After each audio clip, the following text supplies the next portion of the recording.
I'm Hannah. Welcome to my channel. I am procrastinating packing for a conference that I need to leave for in a few hours.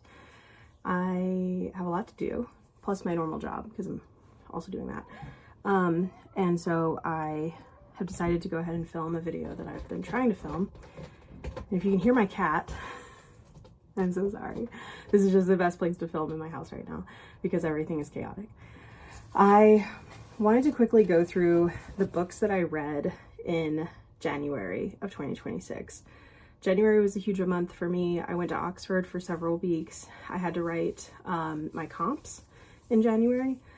I got to write my comps in January because I made it and I did that and that's over now. But anyway, I read a bunch of books too. So I wanted to go through those really fast because I have some ideas or thoughts on them.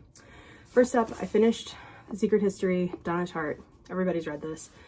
If you haven't read it, it's a super niche, dark academia type story where a bunch of elitist Greek students who are studying Greek as a language, they become embroiled in their own narcissism and some people die.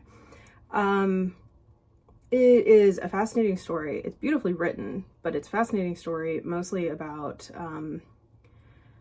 how our hubris can be our downfall.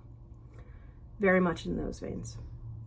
It's written sort of like Gatsby-ish, where you've got Nick on the outside. There's a character who's very much on the outside looking in. But it's great as far as that genre. If that's something that you're interested in and you've not read it, I do recommend it. It's really riveting. It's definitely a stay up at night page turner because you're like, what's gonna happen? This is crazy. So I do highly recommend that. I read White Nights by Dostoevsky.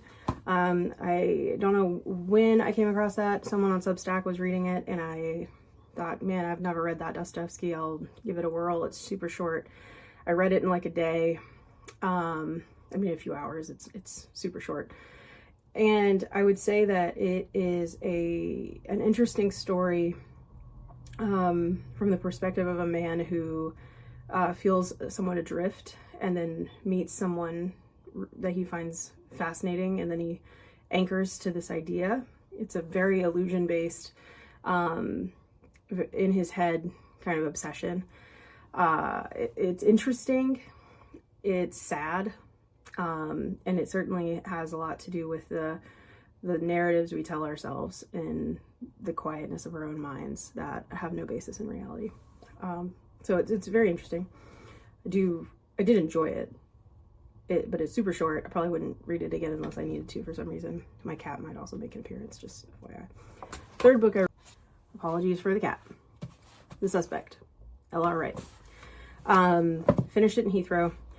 It was fascinating, loved it. It's outdated. There's a lot of slang or innuendo that would not be socially acceptable to write about now. It was published in the 80s. This is the book series that Small Town Murder, I think, or Murder in a Small Town, that's what it's called on Hulu. That Ross of Sutherland stars in. This is that book series, Carl Ahlberg. I enjoyed it immensely. I thought it was great. It is very similar to the way that show is filmed. So if you've seen the show, then you are pretty caught up on the first few books in this book series. They follow it pretty closely. But the writing is solid. The character development's good. I enjoyed it. It's a good mystery novel.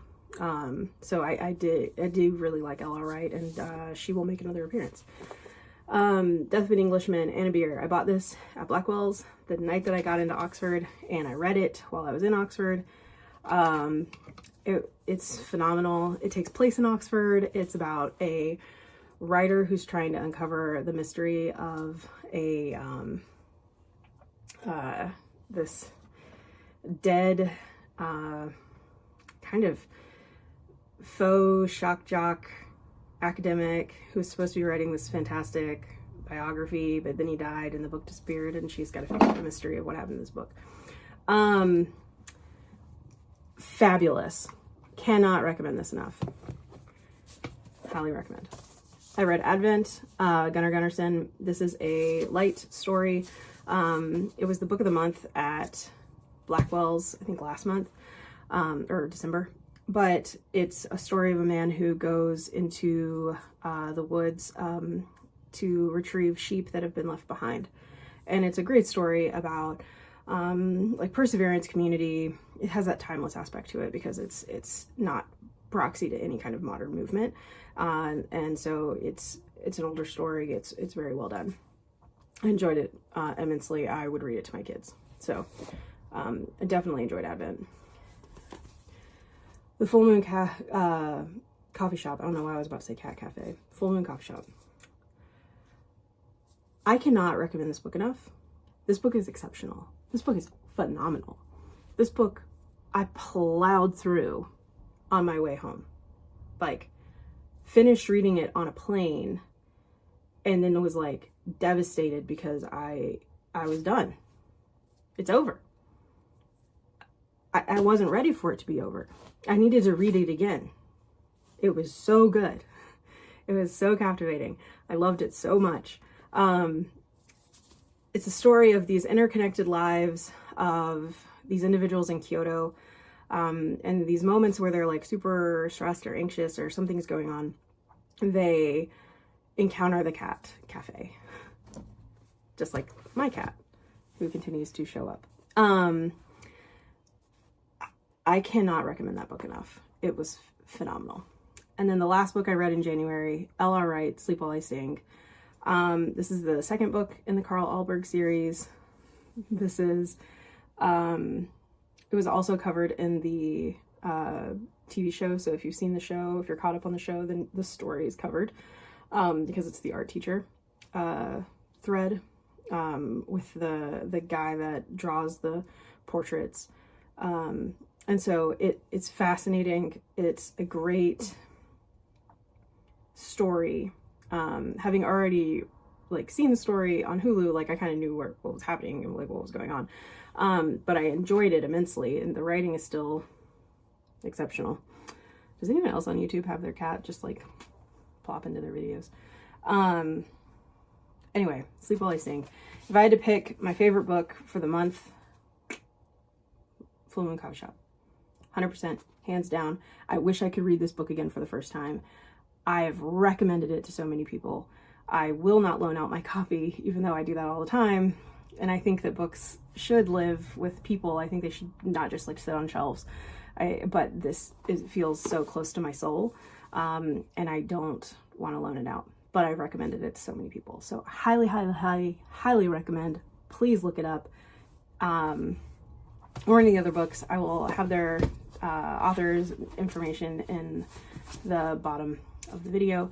Anyway, that's what I read in January. And now I need to go pack for Portland. So thank you very much. Thank you for coming to my channel. I hope you've also had a good month of reading. If not, I hope I gave you some good ideas. And I think I might do one of these every month to keep myself accountable for making sure that I read.